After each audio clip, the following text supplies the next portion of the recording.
Hi guys, जैसा कि part one में मैंने एक्सप्लेन किया कि शेयर्ड ओनरशिप कैसे काम करती है। इस पार्ट में मैं मज़ीद उसकी डिटेल्स में जाता हूँ। ये मैं गवर्नमेंट के पेज के ऊपर हूँ शेयर्ड ओनरशिप के।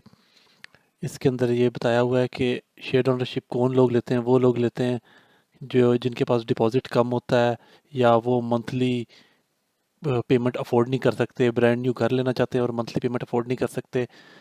ये जो तफसीलात मैं दिखा रहा हूँ, ये नॉर्दर्न आयरलैंड, स्कॉटलैंड और वेल्स के लिए डिफरेंट है। उसके लिए ये पेजेस के ऊपर जा सकते हैं आप, अगर उसकी आपको एग्जैक्ट इन्फॉर्मेशन चाहिए। शेयर्ड ओनरशिप में आप 10 से 75% के दरमियान आप शेयर्स खरीद सकते हैं मार्केट वैल्यू के।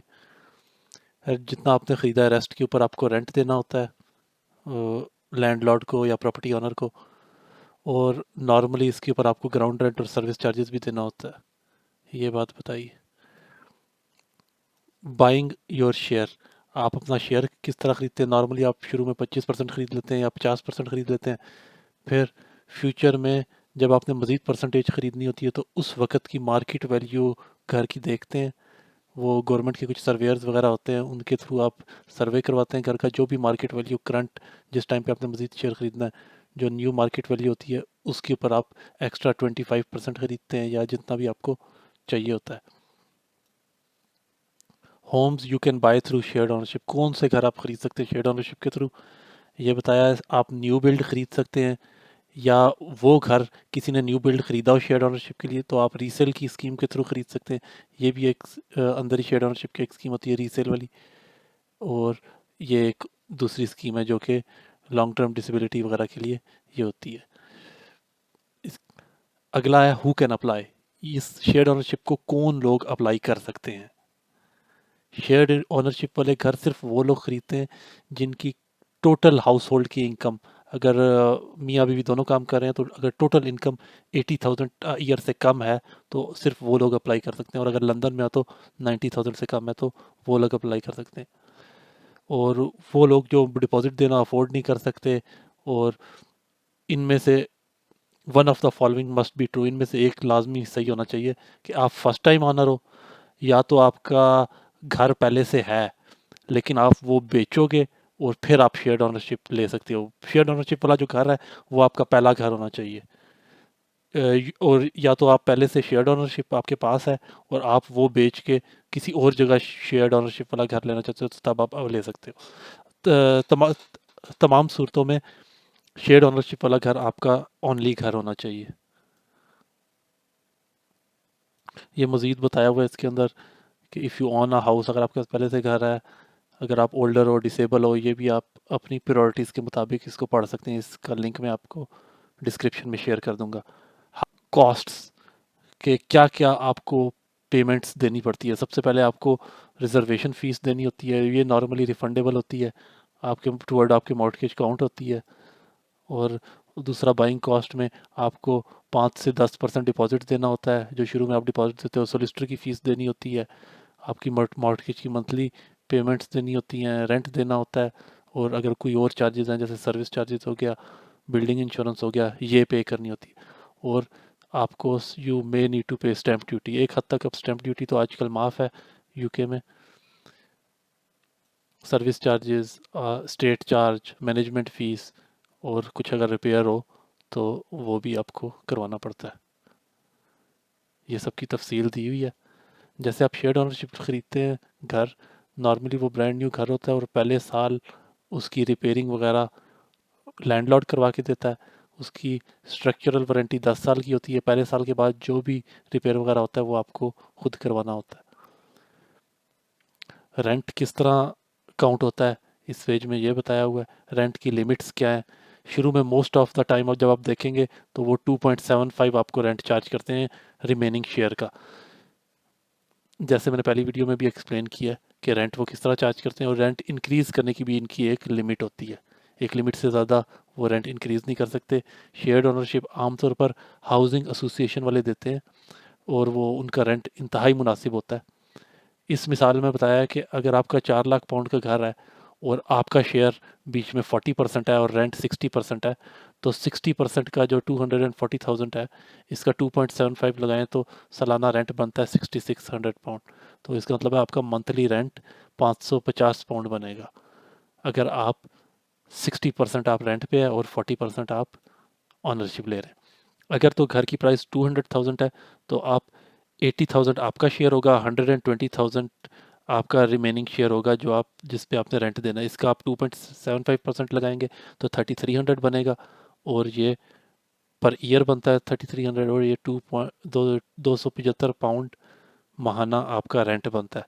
On the top of that आप मॉर्टगेज की रीपेमेंट देते हैं और प्लस सर्विस चार्ज देते हैं। ये आपकी टोटल मंथली रनिंग कॉस्ट बनती है।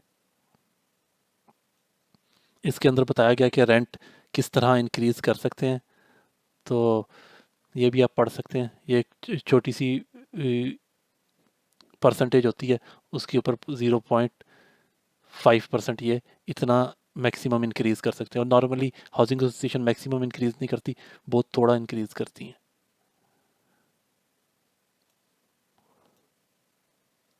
शेयर्ड ऑनरशिप में किस तरह आपने अप्लाई करना है, ये अप्लाई करने का तरीका पूरा बताया गया कि अप्लाई आप 4 स्टेप्स के अंदर करते हैं। सबसे पहला स्टेप है register and complete a shared ownership application form.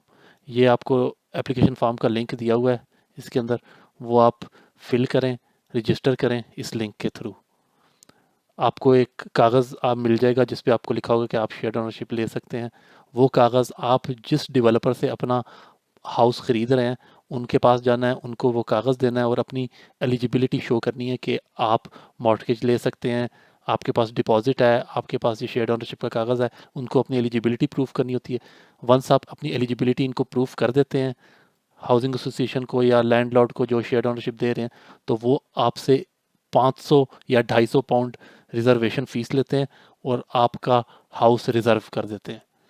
Once आपका हाउस रिज़र्व हो गया, आपने अपना मॉर्टगेज कंप्लीट करना है और अपना तमाम लीगल वर्क कंप्लीट करना है, और आप घर के अंदर मूव हो जाएंगे। ये 4 स्टेप्स होते हैं।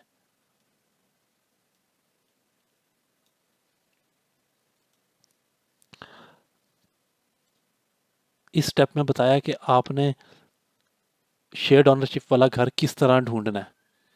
Finding a shared ownership home, इसके अंदर अगर आप, जैसे मैं नॉर्थ में रहता हूँ तो मैं ये इस वाली लिंक पे क्लिक करके ढूंढूंगा। जो लंदन और मिडलैंड्स में रहते हैं वो इस वाले लिंक से करेंगे, और साउथ एक्सक्लूडिंग लंदन वो इस वाले लिंक से अपना ढूंढ सकते हैं।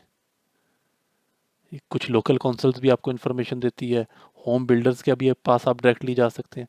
ये सारी तफसील इधर दी हुई है।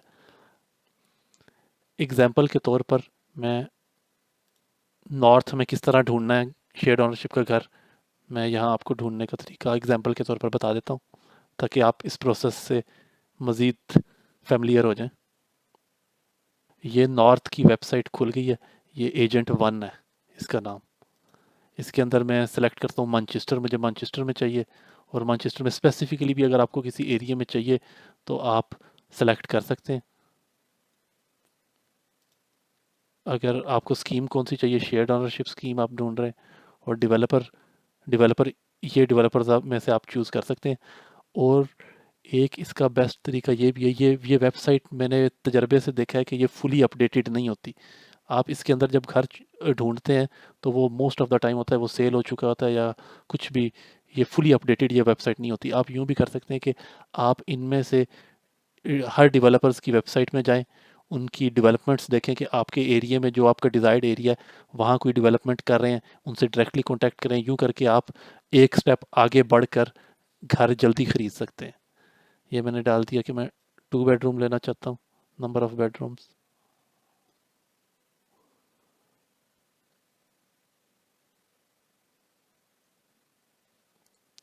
ये सारे अपार्टमेंट्स दिखा रहा है कि मैनचेस्टर में ये अपार्टमेंट प्राइस नॉट अवेलेबल, यहाँ पे कुछ प्राइस है।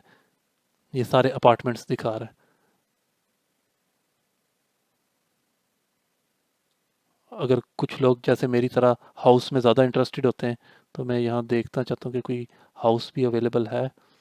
ये हाउस अवेलेबल है, ये रेड क्लिफ ग्रीन, ये OL9 इस एरिया में अवेलेबल है। ये इस ये इसके अंदर हम जाके देख लेते हैं कि इसकी क्या तफसीलात है। 48,000 कह रहे हैं। 48,000 का ये 2 बेडरूम हाउस 48,000 का है, 25% शेयर। इससे हम इसकी मुकम्मल कीमत का अंदाज़ा यूं लगा सकते हैं, 48,000 मल्टीप्लाई बाय 4। इसका मतलब है इस 2 बेडरूम हाउस की टोटल प्राइस 192,000 पाउंड है। आप कम से कम 25% शेयर इसमें ख़रीद सकते हैं 48,000 का, और बाकी जो शेयर है उस पे आप रेंट देते हैं। ये शेयर्ड ओनरशिप की टोटल तफसील थी। अगर आपके जहन में कोई भी क्वेश्चन हो शेयर्ड ओनरशिप से रिलेटेड, आप कमेंट्स में लिख सकते हैं और मैं कोशिश करूंगा कि आपके तमाम कमेंट्स का जवाब दूं, रिप्लाई करूं। Thank you very much.